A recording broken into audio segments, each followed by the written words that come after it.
الحمدللہ رب العالمین۔ میرے عزیز بھائیوں اور بہنوں، آج ہم دیکھ رہے ہیں کہ ملک میں سیلاب، بارشوں اور آفات کا سلسلہ بڑھ گیا ہے۔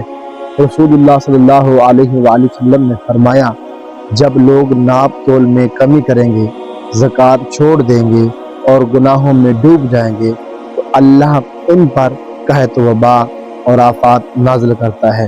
ابن ماجہ میں حدیث ہے کہ جب کسی قوم میں بے حیائی اور گناہ عام ہو جاتے ہیں تو زمین ان پر آفات نکالتی ہے۔ یہ سیلاب ہمیں یاد دلاتے ہیں کہ اللہ تعالی ہمیں اپنی طرف بلا رہا ہے۔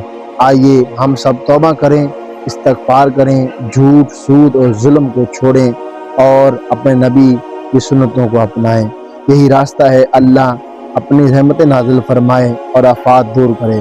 رسول اللہ صلی اللہ علیہ وآلہ وسلم نے اپنے صحابہ کو ایک دن فرمایا، اے مہاجرین کی جماعت، 5 چیزیں ایسی ہیں کہ جب کسی قوم میں آ جاتی ہیں تو ان پر آفات نازل ہو جاتے ہیں۔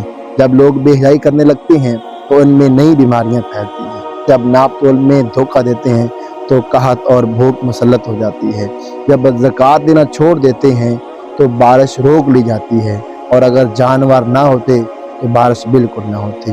جب حکمران اللہ کے حکم کے مطابق فیصلہ نہیں کرتے تو ان میں لڑائیاں اور ظلم بڑھ جاتا ہے، اور جب لوگ قرآن و سنت کو چھوڑ دیتے ہیں تو ان پر دشمن مسلط کر دیے جاتے ہیں۔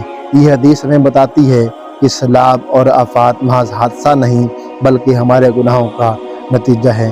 آئیے آج عہد کریں، ہم سب توبہ کریں، استغفار کریں اور نبی کی سنتوں کو اپنائیں۔ اللہ تعالی ہم سب پر رحم فرمائے۔ آمین ثم آمین یا رب۔